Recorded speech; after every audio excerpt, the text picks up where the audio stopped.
fight under the banner of the Red Shield. They finance both sides of the war. We must hurry! That's him, the Red Shield courier! Shoot him! No! I'm not shooting anyone. Damn it, Pye! What? He beat everyone back with the news of the war and told England that Napoleon won. The Red Shield backers in London pretended that England was doomed and started selling their English stocks. The English went into a selling frenzy to get rid of worthless English money. But the English won, right? Of course they won, but it was a trick by Red Shield. They waited until the stocks plummeted to pennies and then bought England back for nearly nothing. What? They did that?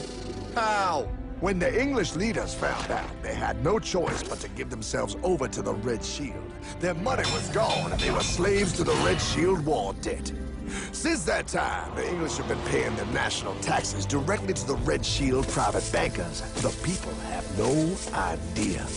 But the bankers bragged about what they did to us, laughing at us all the way to the bank.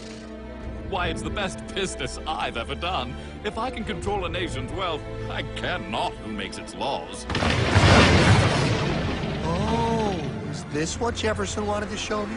No, Pye. Look. They're in America, too?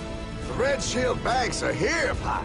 Seeking a way to conquer our American dream. The dream you have, Pye. The dream of free men. They tried to take over our country many times and failed because Jefferson and the Patriots vowed to stop the evil tyrants at all costs. By authority of eternal God, he would not let the bankers win here. To preserve our independence, we must not let our rulers load us with perpetual debt. We must make our choice between economy and liberty or profusion and servitude. Wow. I place economy among the first and most important of Republican virtues, and public debt is the greatest of the dangers to be feared. It is incumbent on every generation to pay its own debts as it goes. We must have a central bank to secure this country's finances. If the American people ever allow private banks to control the issue of their money, first by inflation and then by deflation, the banks and corporations that will grow up around them will deprive the people of their property until their children will wake up homeless on the very continent their fathers conquered. Jefferson, you're mad. This country will have a central bank. Who's that? America's first Secretary of Treasury. Alexander Hamilton? Not for long. Aaron Burr, Thomas Jefferson's vice president. They didn't take too kindly to our first Sec Treasury. Sweet shot, Burr. The first attempt at a central bank only lasted 20 years and we shut it down. But the bankers tried again against Old Hickory President Andrew Jackson. You are a den of vipers and thieves. I intend to rout you out, and by the eternal God, I will rout you out. After surviving an assassination attempt, Jackson finally defeated the bank in 1836. When asked what was the greatest accomplishment in his life, Old Hickory replied, I killed the bank. And those were his last words. I killed the bank.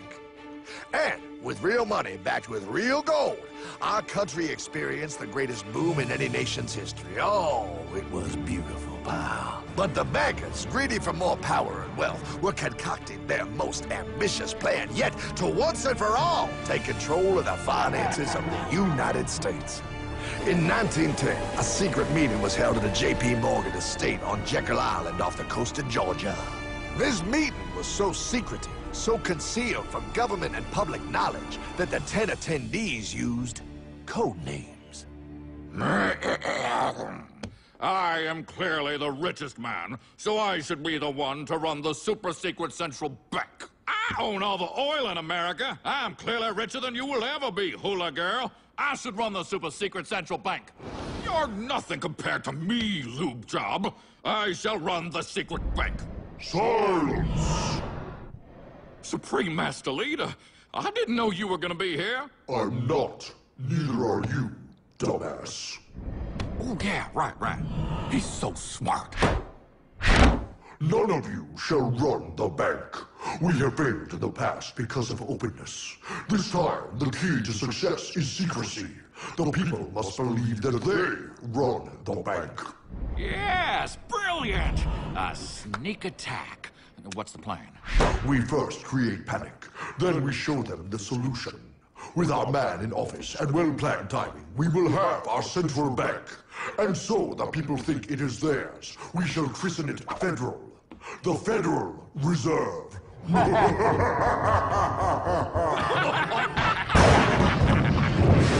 They struck on December 23rd, 1913. When most of our Congress were at home eating fruitcake, these bastards, I mean bankers, presented their treasonous act to their newly elected accomplice, Woodrow Wilson, who had fortuitously already agreed to sign it before he was even elected.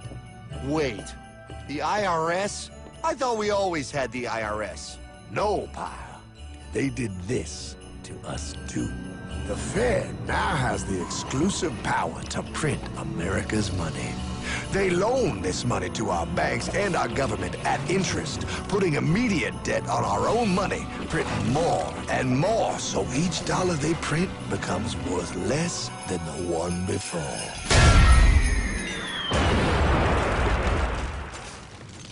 Merry Christmas. What in the hell is that? That, pal, is how our government now must pay back these debts to the Fed. Your taxes do not go to your government. They don't? It's the greatest theft in human history. But, oh, okay, I mean, I sort of get what you're saying, but it's all so confusing. And really, Hartman, I don't see how it affects me at all. If I had more money, none of this would have happened. Hartman?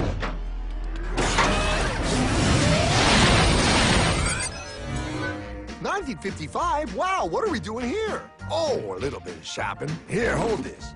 Gallon of gas, 23 cents. Postage stamp, 3 cents. Ounce of gold, $35. Hot baby, priceless. Best be getting back. Hey, Hartman! I need my car, man! Oh, was that my gold, Jay? Yeah, he'll be fine.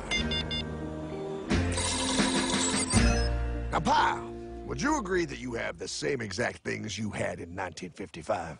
Yeah, 1 stamp, 1 gallon of gas, 1 ounce of gold, and 1 home. Wow, we just made a lot of money.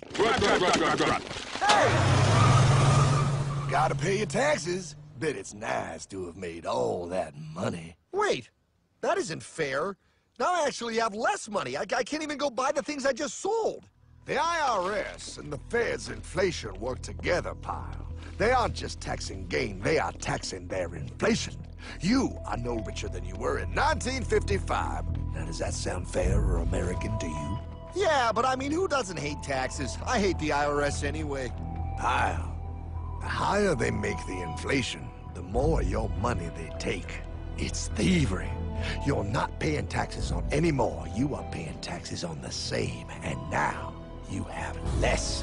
They take our property away right in front of our eyes, just like Thomas Jefferson said they would. What's that? Oh, they found us! Quick, a sword! What sword? We don't need your banking machine! I'll condemn you to die, damn it! Die! Pile! The Yankee bogey on my 9! Take him at his knees!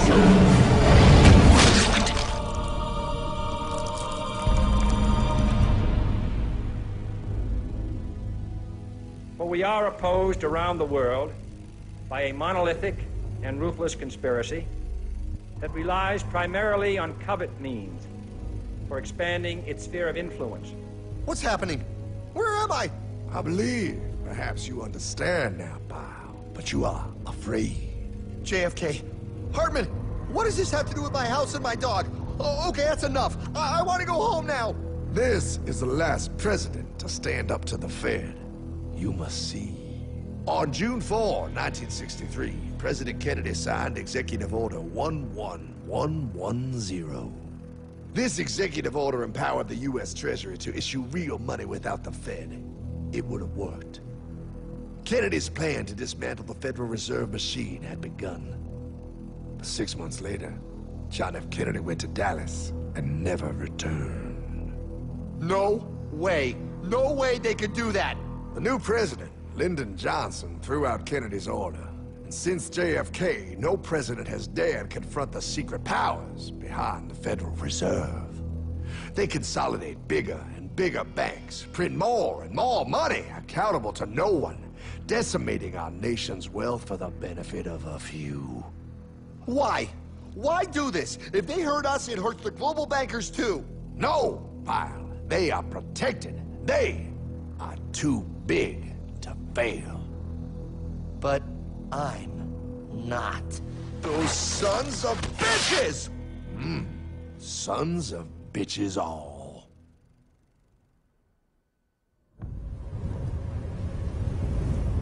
The day was cold. The wind was sharp and strong. But we were determined. The bankers and their parasites had us vastly outnumbered, but their hubris made them weak. Not like us. Not like this band of immortals we have assembled. We have come to take back our... Hardman? Is that... My dog. Oh, Then the inevitable. The Money Kings could ignore us no longer. They sent an emissary, a cog in their machine of greed to bring about our submission. Hank Paulson. Hardman, this is blasphemy. We own the corners of the earth. It is futile to challenge us. Oh, I've seen that look before. That of a predator taking in the scent of its prey. Bold, fearless, the look of a free man. You have come far, Hardman. Farther than most. Be smart now. Join us. We will bring you money, power, everything you want. You can be one of us, if you will kneel.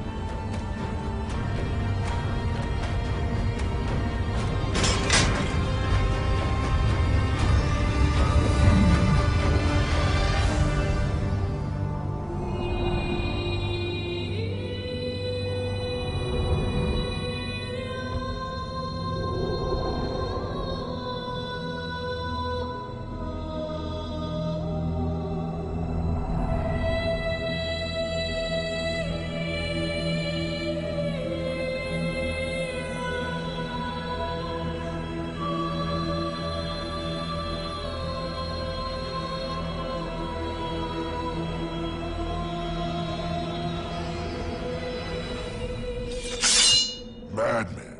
You're a madman. We're offering you everything.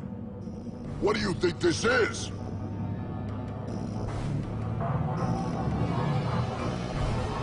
This is America!